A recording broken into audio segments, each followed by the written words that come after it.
Vamos ler o texto. A visão ocidental acerca de Deus e de sua criação nasce do dualismo aristotélico, que separa o material do espiritual, opondo o Criador às suas criaturas no plano espacial. Poderíamos dizer o dualismo platônico, né? Platônico. Mas Aristóteles também, ele não deixa de colocar essa separação quando ele trabalha a questão ali das causas, né? Das 4 causas. Mas o fato é que a visão ocidental, aqui é o mais importante que nós devemos nos prender, é a visão e o olhar do homem ocidental. O mundo se divide praticamente em o mundo ocidental, essa civilização ocidental, greco-romana, e o mundo oriental. São visões de mundo completamente diferentes. O mundo ocidental, nós já falamos aqui outras vezes, mesmo em razão da nossa filosofia ocidental, que é platônico-aristotélica, vê geralmente esse mundo separado. Deus de um lado, o mundo de outro. Ou seja, é uma visão de um Deus que mora em algum lugar distante. Platão mesmo foi quem, inclusive, concebeu originalmente essa ideia de que existe um mundo real e existe o mundo das sombras, o mundo das figuras, né? O mundo da imitação, da mimese. Ou seja, ele concebeu um mundo de realidades e aqui esse mundo nosso, um mundo distanciado dessas realidades.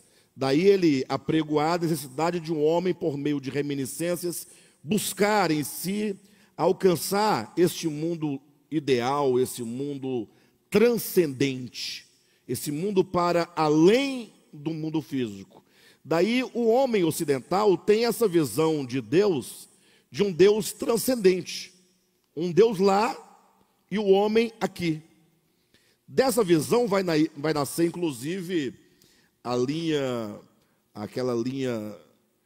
aquele pensamento deísta, né? O pensamento deísta entende que Deus, um ser supremo, teria criado o mundo do nada e agora teria abandonado esse mundo. Então Deus está num lugar distante, esse mundo está aqui abandonado às suas próprias leis e não há relação direta entre esse Deus criador e a sua própria criação. Daí que, se nós olharmos, por exemplo, para a nossa cultura religiosa ocidental, sobretudo do cristianismo, nós vamos observar que a cultura religiosa do cristianismo, sobretudo, que é o nosso objetivo, falar dela, ela trabalha sempre um Deus distante, e quando eu falo com ele, eu tenho que dirigir meu pensamento e minha voz para alguém, em algum lugar, que não está aqui, que não está exatamente aqui. E tratando-se do serviço que eu presto a esse Deus, eu tenho que me prover de elementos simbólicos e materiais para oferecer a esse Deus. Já a visão oriental, acerca da religião, da religiosidade, do divino, do sagrado de Deus, já concebe um Deus imanente, um Deus aqui, um Deus presente na própria criação. Daí eles chegarem ao extremo desse pensamento chamado panteísmo, ou seja, a identificação do nosso mundo criado com o próprio Deus. Ele vai dizer que o mundo é Deus, que o cosmo é Deus, que tudo é Deus e que nós, portanto, somos Deus, e que não há um Deus Senhor de tudo, um Deus transcendente. Então eles vão conceber um Deus na sua imanência. Daí nós temos os dois extremos da verdade. A mera concepção de um Deus imanente, que não existe para além da sua criação, e o Deus transcendente, que está separado da sua criação. Então, nós, o DEVAP, entendemos que Deus, ele é tanto transcendente quanto imanente. Mas isso, entenda, nós concebemos até então com muita segurança no plano da compreensão do texto bíblico, né? Mas na experiência, me parece que nós ainda somos muito transcendentais. Na experiência nós somos muito materialistas. Na experiência nós separamos o divino do humano. Nós vivemos muito mais o humano, material, terreno, e o divino fica numa caixinha guardada para o domingo, para o culto, para a reunião. E ainda assim, temos profunda dificuldade de tocar o sagrado e o divino, mesmo nas reuniões, por causa dessa consciência de um Deus meramente transcendente, que está aí trabalhado milênios a milênios em nossa mente, em nossa consciência, na nossa inteligência, né? Na nossa razão. Daí a necessidade de nós ajustarmos a nossa visão, não somente no plano intelectual, mas sobretudo da experiência de que Deus, para ser Deus, ele não pode se restringir ou se reduzir à sua criação. Do contrário, Deus seria criação, não é? Então Deus é transcendente, ele está para além da criação, porque ele é infinito, ele é absoluto. Para Deus não tem o tempo, não tem o espaço, tudo isso existe nele, existe, acontece em Deus. Então ele só é Deus porque ele está para além de qualquer mundo, de qualquer espaço, de qualquer tempo, de qualquer criação, de qualquer criatura, de qualquer coisa que exista, de qualquer coisa que tenha sido criado. Entretanto, a própria Escritura vai nos falar claramente que esse Deus, ele por ser infinito, necessariamente ele está presente na sua criação. Ele está imanente à sua criação.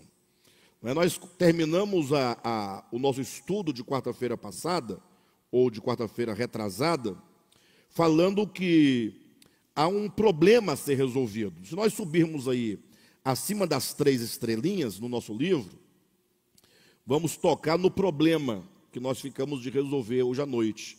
Quando diz, mas para entendermos essa grande verdade, é necessário, antes de tudo, compreendermos os ensinamentos bíblicos acerca da imanência de Deus na criação, a sua habitação no homem e a manifestação nos filhos de Deus. Ou seja, primeiro temos que resolver o problema da imanência. Ou seja, um Deus presente, um Deus que não se ausenta, um Deus que é incapaz de ausentar-se, não é? Quando os cristãos falam em Deus, eles costumam colocar a ideia de, não, para Deus tudo é possível. Não, para Deus tudo é possível, não. Existem muitas coisas que para Deus é impossível. E isso não diminui Deus em nada, absolutamente.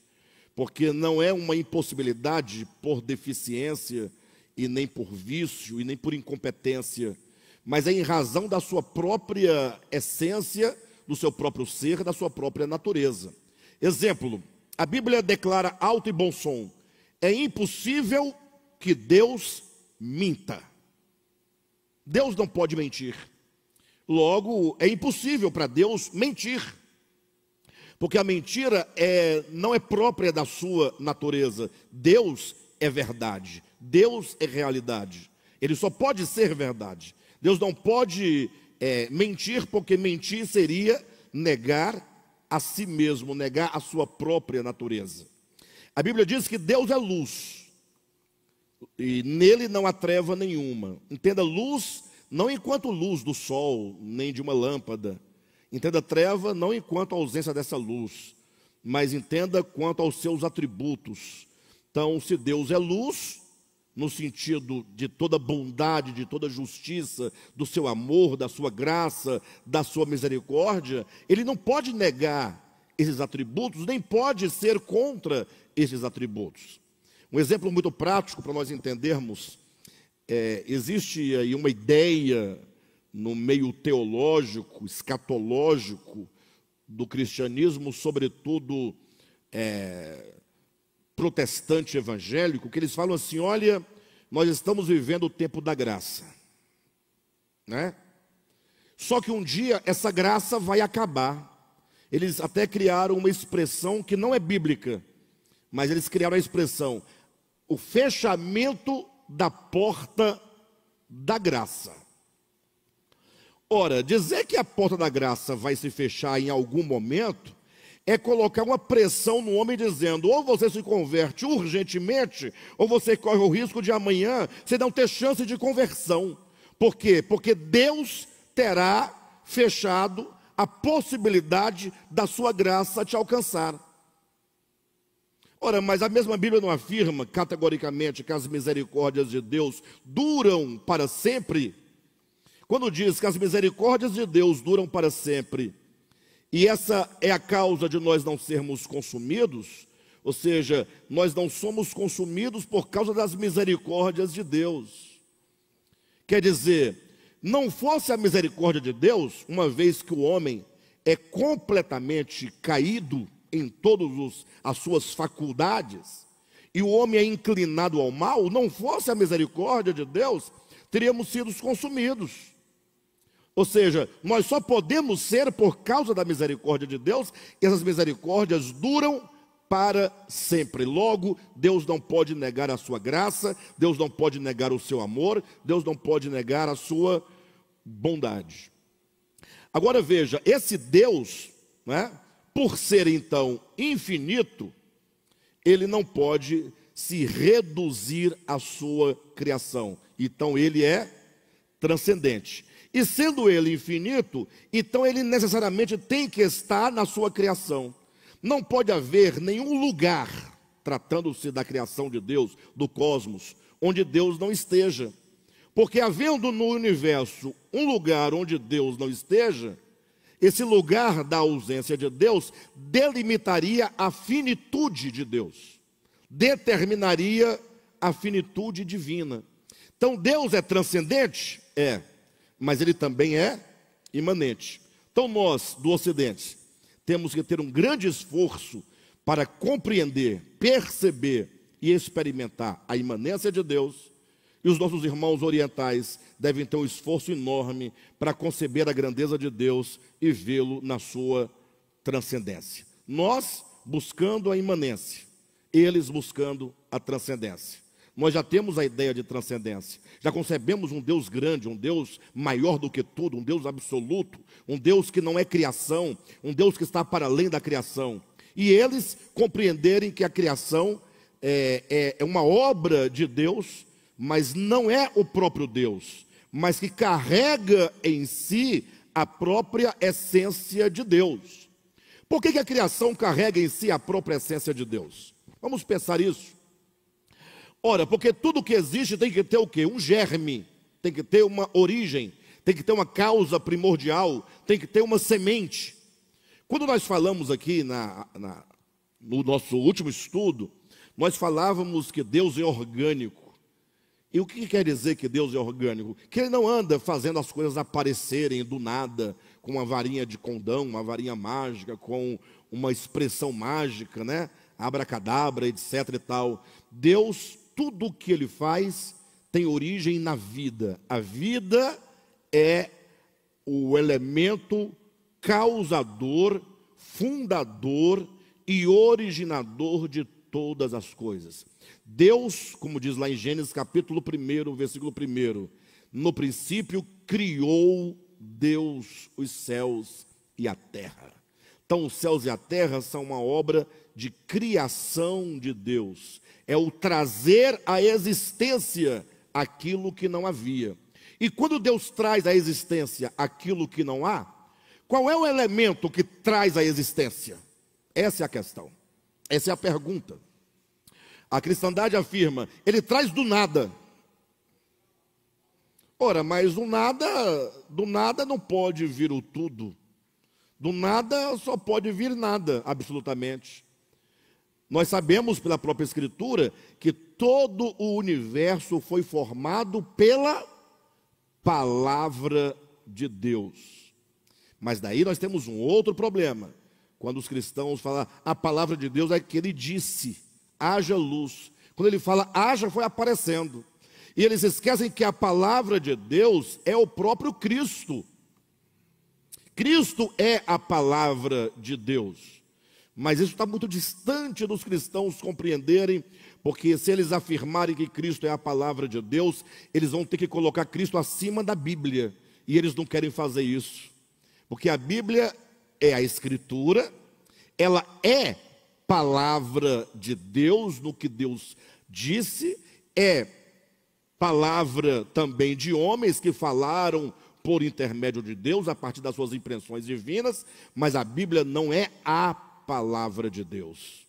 Então, quando diz que no princípio Deus criou todas as coisas, que todas as coisas foram feitas por intermédio dele, e sem ele, sem o elemento divino, do Logos, do Cristo, do Verbo, nada do que foi feito se fez, quer dizer que toda a criação, ela só pode vir à existência por meio da palavra, que é Cristo, e esse Cristo declara acerca de si mesmo, eu sou o caminho, eu sou a verdade, eu sou o quê? A vida. Entenda de uma vez por todas, a vida não é uma coisa criada. A vida não é uma coisa à parte de Deus. Entenda que Deus não tem vida, Ele é a própria vida. Isso está na Escritura com todas as letras, com todas as palavras, de maneira explícita. Abra a sua Bíblia em 1ª Epístola de João e veja o que diz logo nos primeiros 4 versículos. Capítulo 1 do Evangelho de João. Ele diz assim: o que era desde o princípio, aquilo que era desde o princípio, aquele que era desde o princípio. O que temos ouvido, o que temos visto com os nossos próprios olhos, o que contemplamos e as nossas mãos apalparam com respeito ao verbo da vida, com respeito à palavra da vida. Ao versículo 2: e a vida se manifestou, e nós a temos visto, e dela damos testemunho, e vô-la anunciamos. A vida eterna, a qual estava com o Pai, e nos foi manifestada. Então, eu posso perguntar, se eu perguntar, por exemplo, para João Evangelho, capítulo 1, versículo 14, quem se fez carne? João vai responder, o Cristo, o Logos, o Verbo se fez carne.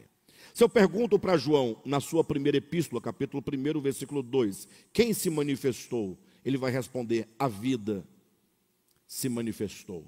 Então a vida é que traz à existência todas as coisas. E essa vida é o elemento presente em toda a criação que a faz existir. Tira-se a vida e nada pode subsistir. Nada pode continuar a existir sem a vida. A vida é esse elemento criador, sustentador e mantenedor de todas as existências. Mas daí cria-se um problema aqui de natureza teológica. Quando eu falo da teologia convencional, as pessoas acham que eu estou exagerando. Mas cria-se um problema de natureza teológica. Por quê? Porque há uma teologia que vai afirmar o seguinte, que Deus não está presente em todas as coisas criadas. A ideia do Deus transcendente. Ele diz que o homem criado não tem Deus dentro dele, dentro de si. Ele vai dizer que o homem é uma mera criatura. Eles vão afirmar, somente quando o homem ouve o Evangelho, crê no Evangelho histórico, é que então Cristo vem habitar dentro dele.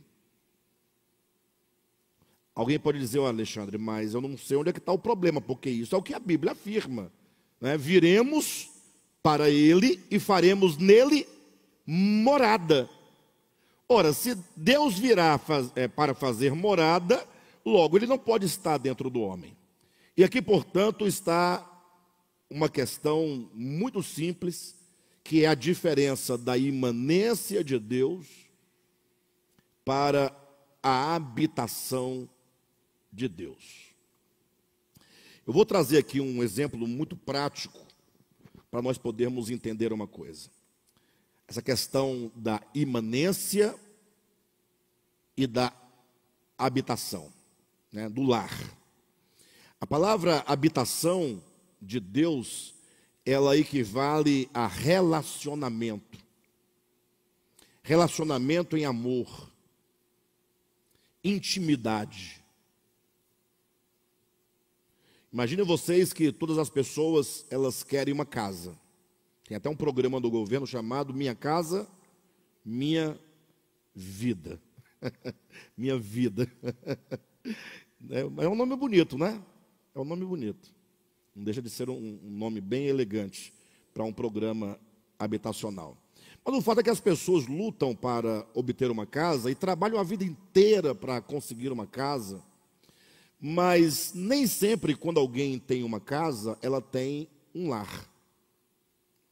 Ela tem um lar. Porque a ideia de lar é uma ideia mais subjetiva, uma ideia espiritual de vínculos, de laços, de afetividade, de amizade, de relacionamento e de intimidade. Então imagine vocês que alguém pode ter uma casa, duas pessoas morarem dentro de uma mesma casa e até se gloriarem que têm uma casa própria. Elas estão as duas dentro de um mesmo ambiente físico, a qual lhe pertencem, né? Pertencem a essas duas pessoas. Mas elas podem ser duas pessoas que não têm relacionamento, amizade, afetividade, carinho, amor, intimidade, relacionamento. Logo, eles teriam uma casa, mas não teriam o lar. Se é que se pode fazer a separação desses conceitos. Casa, enquanto apenas o ambiente material, e lar, o ambiente espiritual. Tendo espiritual para além de religiosidade, de religião, né? Para os afetos, para o coração, para a alma. Então, o mesmo se aplica à ideia de imanência e de habitação de Deus. Afirmar que Deus está em tudo e em todos é uma questão necessária e lógica, porque sem Deus nada pode existir. Logo, Deus está numa pedra, Ele está, Ele está no mineral, Ele está no vegetal, Ele está no animal, está no hominal, nesses reinos todos. Ele está presente em tudo, porque Ele é a vida que sustenta, que gera, que alimenta, né? Enfim, todas as coisas. Agora, essa vida, ela se manifesta nesses seres, nessas criaturas, em níveis distintos. No mineral, a vida se manifesta mecanicamente. Se você estudar a matéria, estudar os átomos, você vai ver que existe todo um funcionamento lógico, né? Dinâmico, porém mecânico. Se você estudar a mesma vida nas plantas, você vai encontrar uma vida mais dinâmica, uma vida mais inteligente. Ou seja, não é uma outra coisa que funda a planta, é o mesmo que criou ali a pedra ou os minerais. Mas aqui essa manifestação é superior. Nos animais, essa vida vai se manifestando cada vez mais complexa. No homem, então, olha como a vida se manifesta no homem. Como o homem é complexo, tendo o homem inteligência, capacidade de raciocínio, né?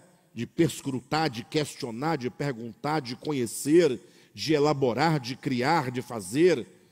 Então, Deus está presente em todas as suas criaturas, mas essa presença é a presença fundante da criação e que faz as coisas existirem. Quando diz que Deus habita somente aqueles que amam o Pai e amam Jesus, Aqueles que ouvem a palavra de Deus e a obedecem, como vai dizer bem claramente, aquele que guarda a minha palavra, esse é o que me ama. E aquele que me ama será amado pelo meu Pai. E viremos e faremos nele morada, habitação. Já a habitação não é a mera presença fundante.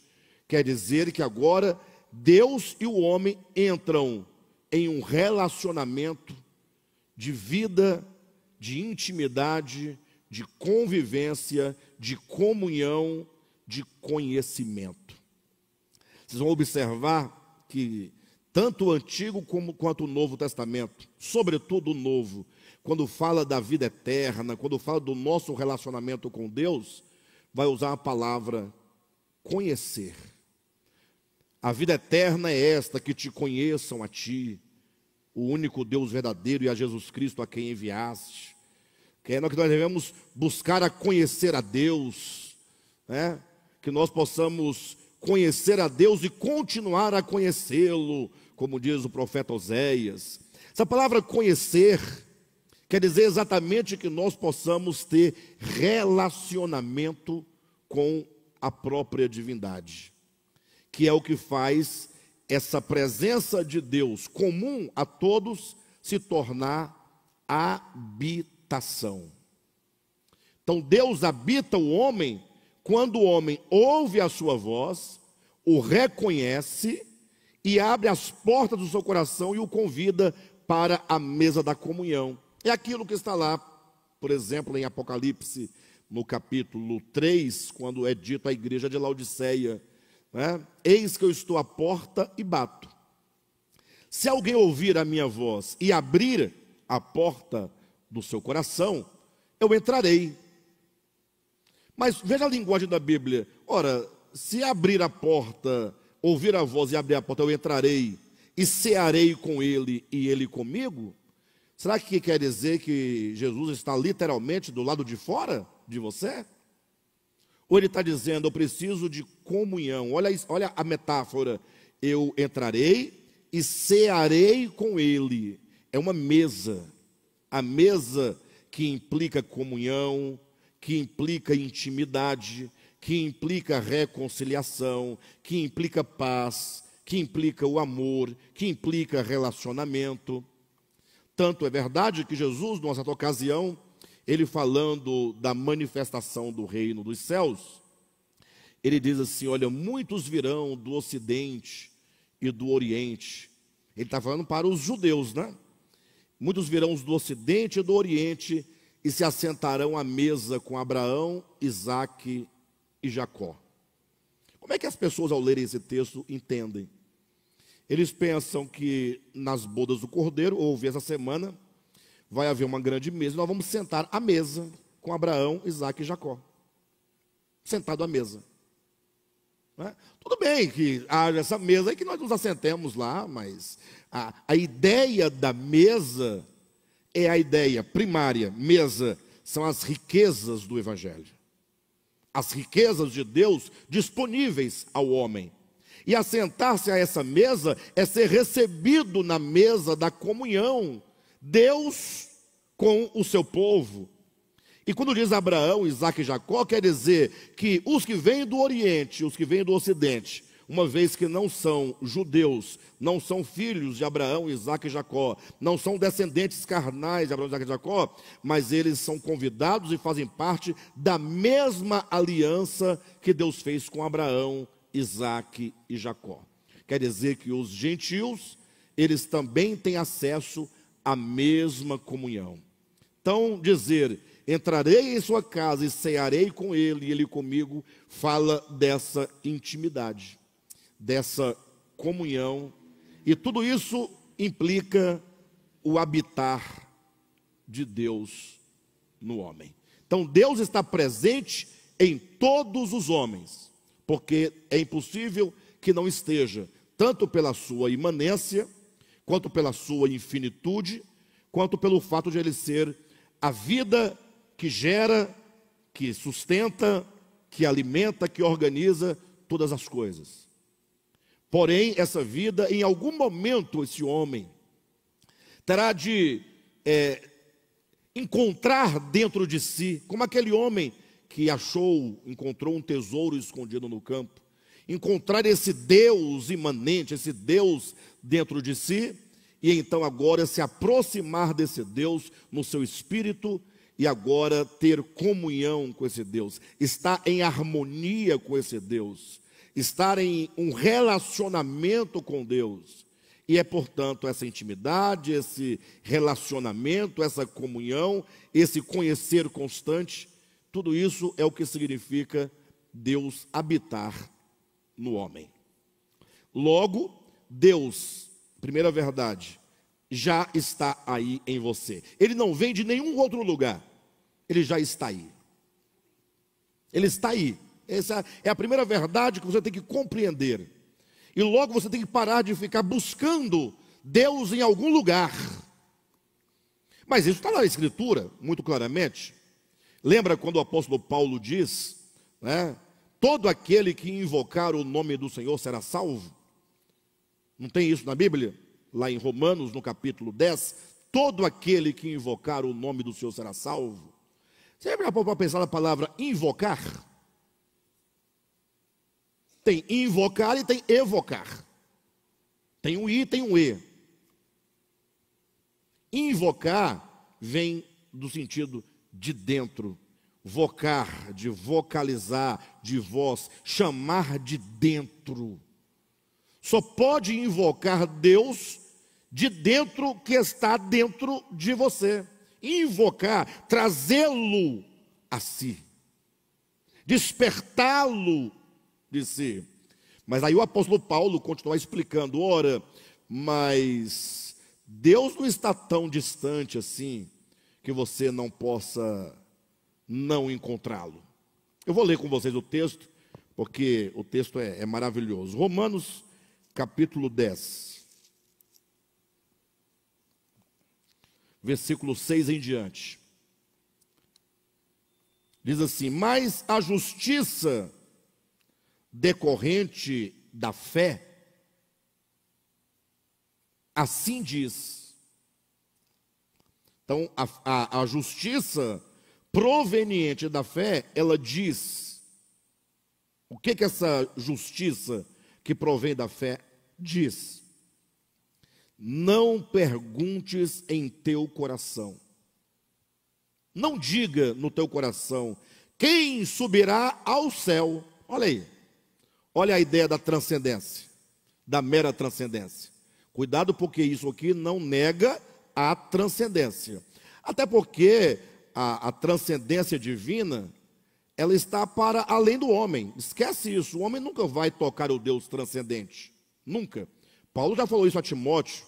O Deus que habita em luz inacessível, então ele é transcendente. Esse Deus, aquele que olho algum viu e nem é capaz de ver, está para além da possibilidade e da capacidade humana. Então, se dependesse única e exclusivamente da transcendência, estaríamos todos perdidos. Porque o Deus transcendente é o que habita em luz inacessível. Está para além do homem, é luz inacessível, não tem acesso. Só que esse mesmo Deus é imanente, na pessoa do Cristo. Na verdade, poderíamos dizer que a divindade é o Deus na sua transcendência, e o Cristo é o Deus na sua imanência. É o Deus que se aproxima, que gera, que cria, que se relaciona, que você conhece, que é possível, que é acessível. Então Paulo está ensinando: não digas em seu coração quem subirá ao céu para trazer do alto a Cristo, ou não diga em teu coração quem descerá ao abismo, isto é, para levantar Cristo dentre os mortos. Ou seja, a justiça decorrente da fé não busca um Deus nem no céu, nem no Hades. Coloca-se os dois extremos, o céu e o Hades, o abismo. Não procure nem lá, na transcendência do céu, e nem no Hades, onde ele teria ido depois da sua morte. Então, a justiça da fé não busca esse Deus distante. Ora, e busca onde? Onde ele encontra esse Deus? Se não é no céu e nem no abismo. E ele continua dizendo no versículo 8: porém, que se diz? Ou seja, se não é para dizer no seu coração quem vai buscar a Deus no céu ou buscá-lo no abismo, o que se deve dizer? Aí diz, a palavra, a justiça decorrente da fé, diz, a palavra está perto de ti. Onde é que está a palavra? Está perto de ti. Está na tua boca e no teu coração. Se com a tua boca confessares Jesus como Senhor e em teu coração creres que Deus o ressuscitou dentre os mortos, serás salvo, porque com o coração se crê para a justiça e com a boca se confessa a respeito da salvação. Ainda baseado nesse mesmo pensamento, Paulo diz no capítulo 17 de Atos, vamos só complementar esse pensamento. Ele diz assim no versículo 24: o Deus que fez o mundo e tudo o que nele existe, todo o cosmo, sendo ele Senhor do céu e da terra, não habita em santuários feitos por mãos humanas. Vocês entendem esse contraste, né? Quem fez o cosmo, o universo inteiro? Foi Deus. Ora, se o Deus que fez os céus, fez a terra, fez todo o universo, se ele fez tudo isso, habitaria ele numa casa que eu faço para ele? É meio ilógico isso. E aí Paulo continua argumentando, dizendo, nem é servido por mãos humanas, como se de alguma coisa precisasse, pois ele mesmo é quem a todos dá vida, respiração e tudo mais. De um só fez toda a raça humana para habitar sobre a face da terra, havendo fixado os tempos previamente estabelecidos e os limites da sua habitação, para buscarem a Deus. Então, versículo 26 e 27, de um só fez toda a raça humana para, Deus fez o homem para habitar toda a face da terra e para buscar a Deus. Então, quando Deus cria o homem, a humanidade, Deus tem dois propósitos. O primeiro, que o homem habite a face da terra. Logo, Deus não criou o homem para morar no céu. Ele criou o homem para habitar a terra. E segundo, Deus criou o homem para que o homem possa buscar a Deus. Então, o homem, ele já traz consigo esse desejo eterno, como alguém diz numa música muito bonita, traz a ânsia eterna de encontrar-se com Deus. Só o homem tem essa ânsia por Deus. Tratando-se da criação aqui da terra, você nunca vai ver um animal com ânsia por Deus, desejo por Deus, buscando a Deus, refletindo sobre Deus, perguntando sobre a natureza de Deus, sobre a bondade de Deus. Não, os animais são todos instintivos.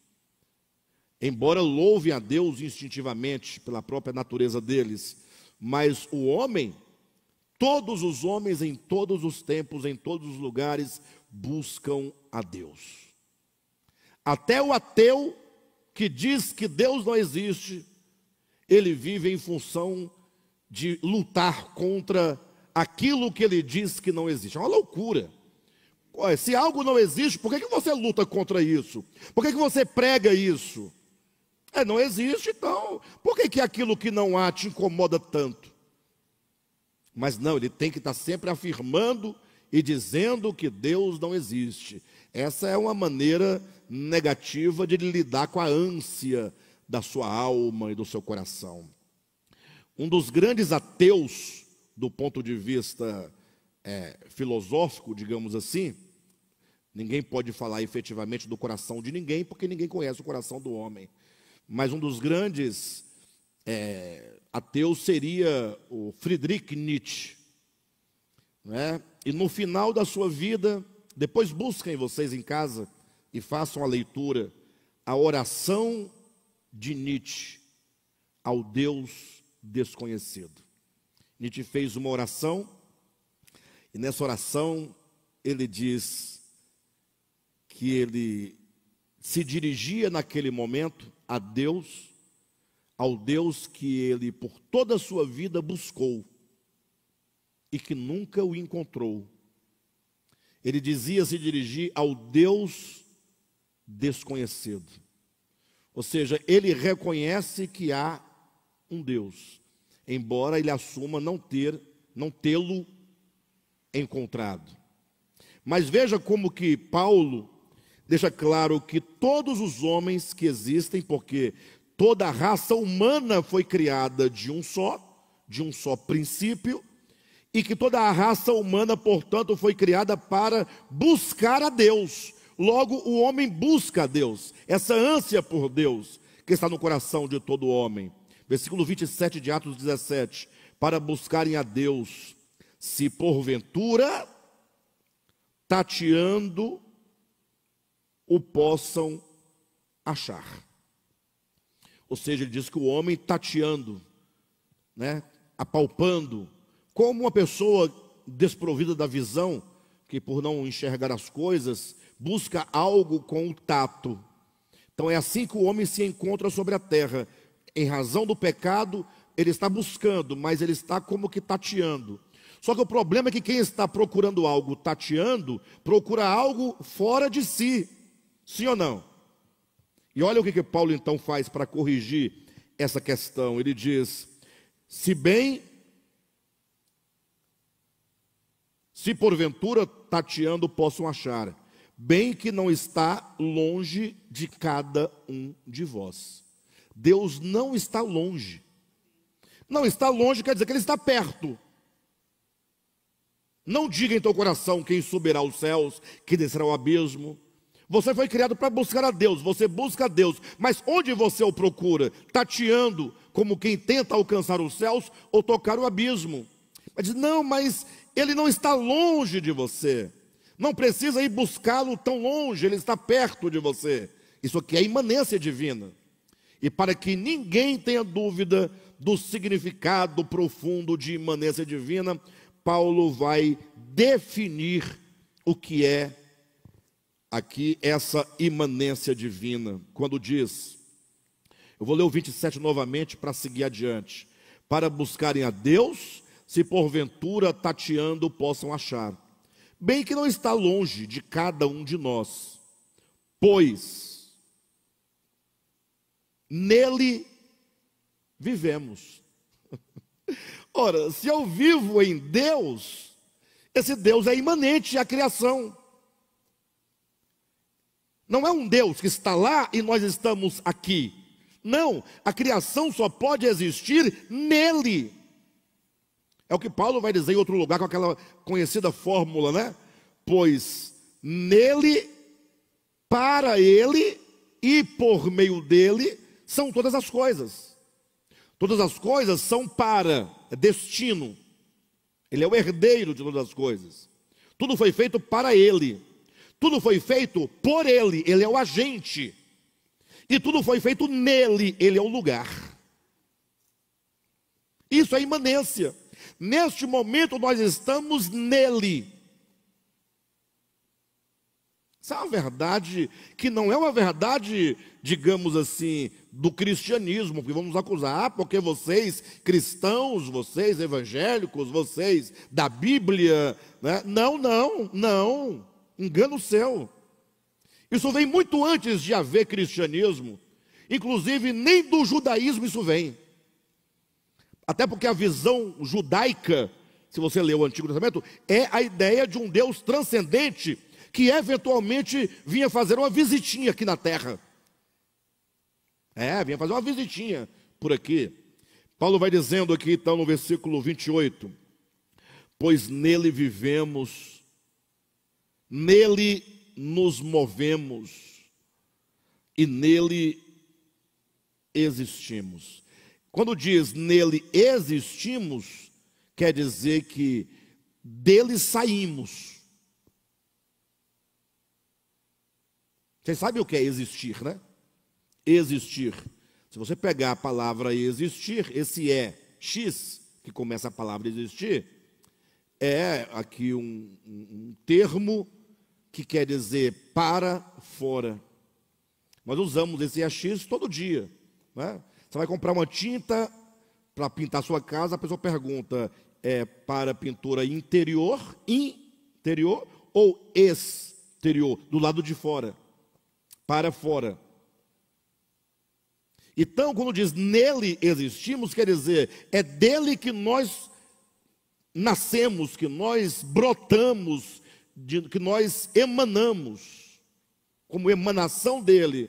Quando diz nele vivemos, quer dizer, você subsiste, o viver enquanto não somente o existir, mas o continuar a existir, viver. Nós vivemos nele. Então, dele brotamos e por causa dele e nele é que continuamos a ser aqui neste mundo. E nele nos movemos, porque não tem um único lugar para onde você dê um passo que você não esteja nele. Você não tem como dar um passo para fora dele. E se fosse possível, hipoteticamente falando, você cairia no absoluto do nada, da inexistência. Então, isso é imanência, não tem como negar a imanência. E quando você fala que se tudo está nele, tudo vive nele, tudo existe nele, de onde ele pode vir e para onde ele pode ir? Porque ele já está. Então, eu costumo dizer, o movimento, o ir a algum lugar, implica um ponto A e um ponto B. Então, quando alguém está em Brasília e ele quer ir a Goiânia, ele tem que fazer o quê? Um movimento, um deslocamento. Ele está em movimento em direção ao ponto B. Quando ele estiver no ponto B, ele já não está mais no ponto A, concorda? Por que ele faz esse movimento? Porque essa pessoa, na sua limitação de tempo e de espaço, tem que se movimentar até chegar onde ele precisa. Agora imagine que Brasília e Goiânia estivesse em você. Em você. Que movimento você faria para ir a Goiânia ou a Brasília? Não há movimento. É impossível esse movimento de Deus quando tudo está nele. Não tem como ele vir do céu à terra. Tudo bem.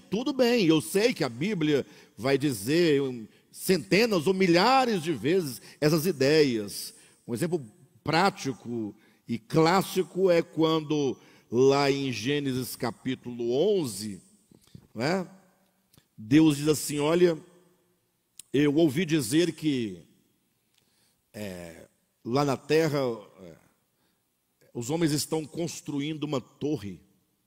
Desçamos lá e confundamos a sua língua. Quando você lê Gênesis 11, Deus dizendo, os homens se tornaram maus no seu coração e os homens se rebelaram. Então vamos lá resolver o problema. E diz que Deus desceu. É uma ideia de deslocamento, é a ideia de movimento.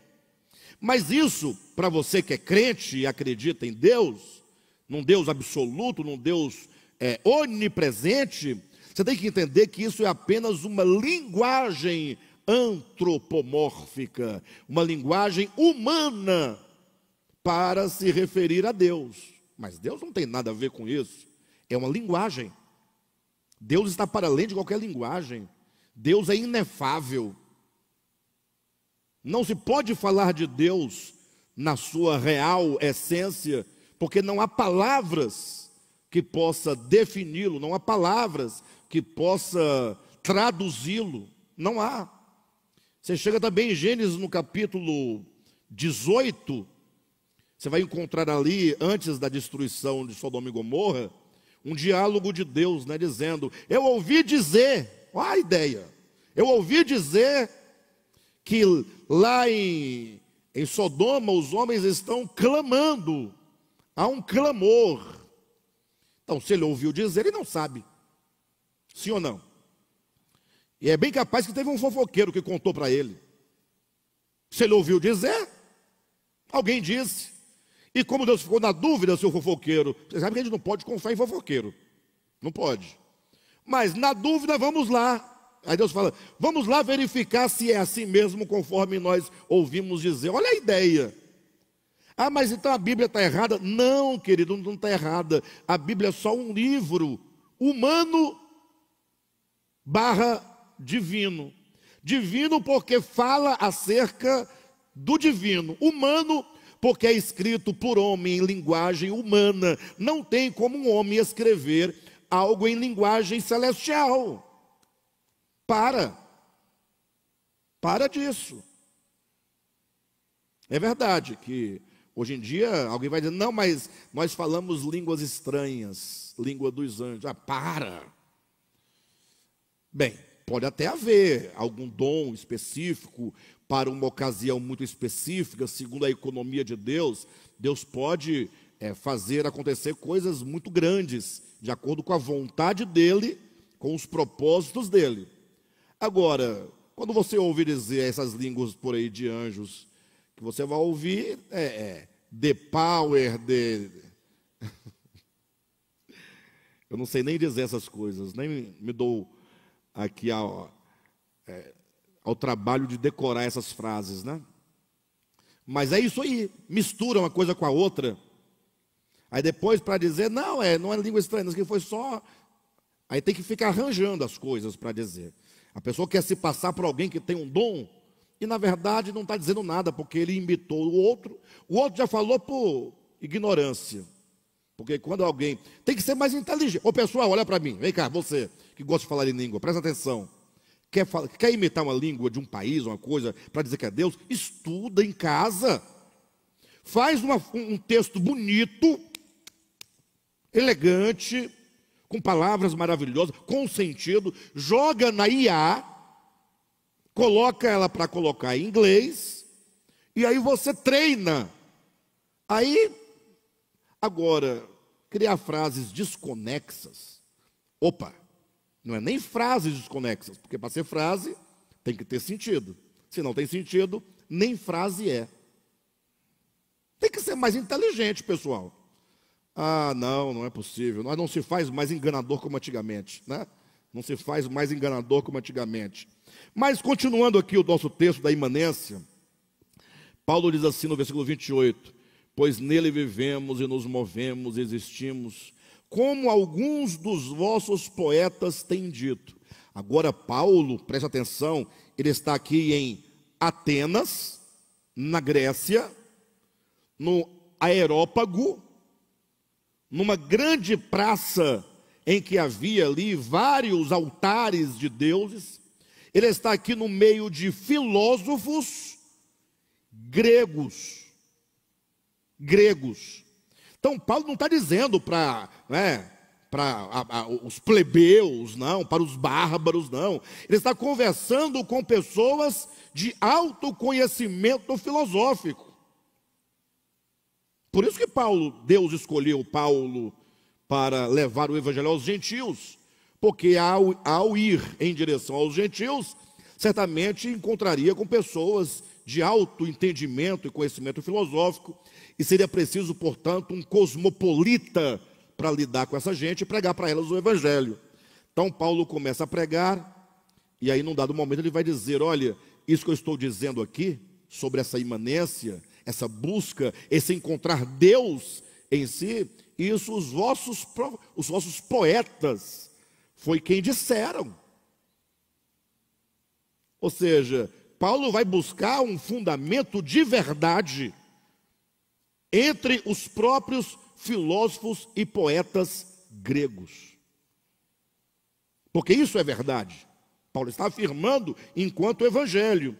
E ele diz como os vossos próprios poetas disseram, né? Ou têm dito, 2 pontos. O que os poetas gregos diziam e que é verdade do evangelho? Porque dele, de Deus, também somos geração. Novamente, uma linguagem antropomórfica, geração, cuja raiz é genos. genos, de onde vem a palavra genealogia, genealogia. Quando tem a palavra genealogia, porque no grego não tem esse som de G, né? Não, de G. Nós falamos genealogia, mas o som lá é G, genos, G, né? Então, quando você vai estudar uma genealogia, você vai saber quem procede de quem. Então, você pega a genealogia lá de Mateus, de Jesus, lá no Evangelho de Mateus. Então, ele vai falar o fulano que gerou Beltrano, que gerou o Cicrano, e aí vai falando quem saiu de quem, para dar seguimento a essa linhagem genealógica, essa linhagem, não é, de procedência, de emanação, de origem.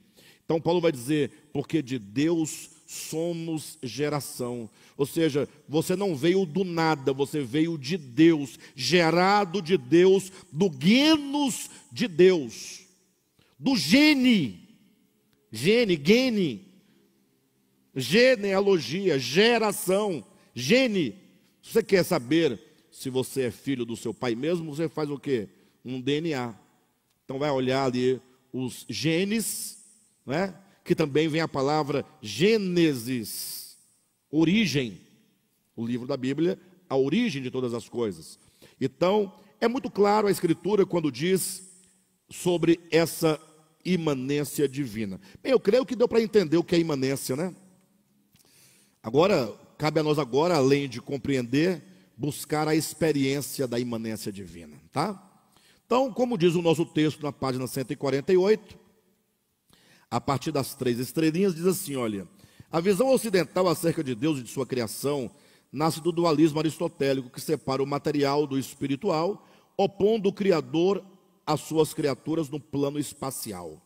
Segundo essa perspectiva, Deus habita uma região longínqua, muito distante dos homens, e somente de tempo em tempo ele os visita para recompensá-los ou puni-los, né? Vocês sabem que a teologia cristã, ela é aristotélica, né? Ela tem muito de Platão, mas como quem vai consumar a teologia cristã é o São Tomás de Aquino, e São Tomás de Aquino está para Aristóteles. Então, aí, o pensamento de São Tomás é um pensamento aristotélico. Então, essa é a ideia, né? Aí quando diz, olha, os adeptos dessa visão, da visão de um Deus distante, meramente transcendente, ignoram que a transcendentalidade divina consiste na sua transcendência a partir daquilo que é imanente. Porque transcender, olha a ideia, tem que atravessar. Ele transcende a criação, mas ele passa pela sua criação. Ou seja, a criação divina, observa, a criação divina é o plano transitório, espaço-temporal, no qual Deus é imanente e ao qual ele transcende. Então, afirmar a transcendência divina já é afirmar a sua imanência. Porque estando ele aqui, afirmando a sua presença na criação, ao dizermos que ele transcende, quer dizer que ele vai além daqui. Então, afirmar a transcendência é também afirmar a sua imanência. Pois, se não houver a imanência, ponto de referência da transcendência, como se pode dizer que Deus é transcendental? Conclui-se, pois, que a imanência divina é apenas um ponto em sua transcendentalidade. É o infinito que, perpassando pelo finito e nele permanecendo, vai além de suas fronteiras, conforme declara acerca de si mesmo o próprio Cristo. Eu vim de Deus, é a transcendência, e volto para Deus. é a transcendência. Mas eis que eu estou convosco todos os dias, até a consumação dos séculos.